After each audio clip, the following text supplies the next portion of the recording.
This is what the area looked like today as police scoured a well-kept neighborhood for evidence into the pre-dawn violence. Neighbors told us they were awakened by the gunfire. And, it took a minute to kind of register what I was hearing.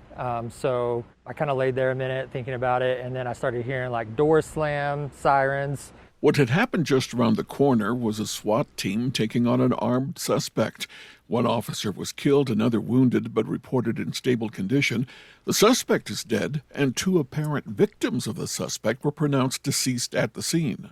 Just to give you the lay of the land, the street where this happened is very close to the south end of Westgate Boulevard in far South Austin, and also close to Cowan Elementary School, and that's where police spoke with us. My name is Robin Henderson, Interim Chief for the Austin Police Department. The formal introductions of who's here is pretty standard stuff at the start of any news conference. But when it came time to tell us why we were all here, that's when you could tell it hit home for Austin's top cop. And additional staff and personnel.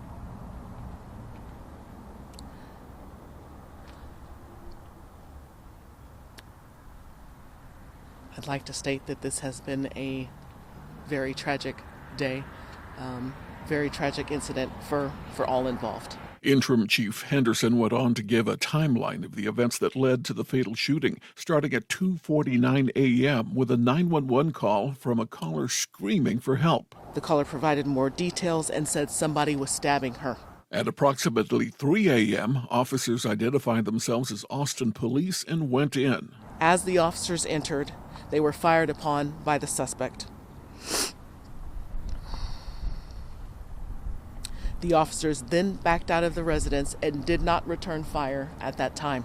Police called in the SWAT team, and at approximately 4:11, SWAT members entered the home, and the suspect immediately fired at them, prompting SWAT to return fire. During the exchange of gunfire, information was provided over the radio that two officers were shot.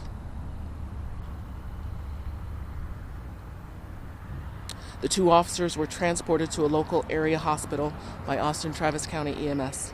Chief Henderson says the officers who fired their weapons will not be identified at this time. The investigation is just getting started. In South Austin, Fred Cantu, CBS Austin News.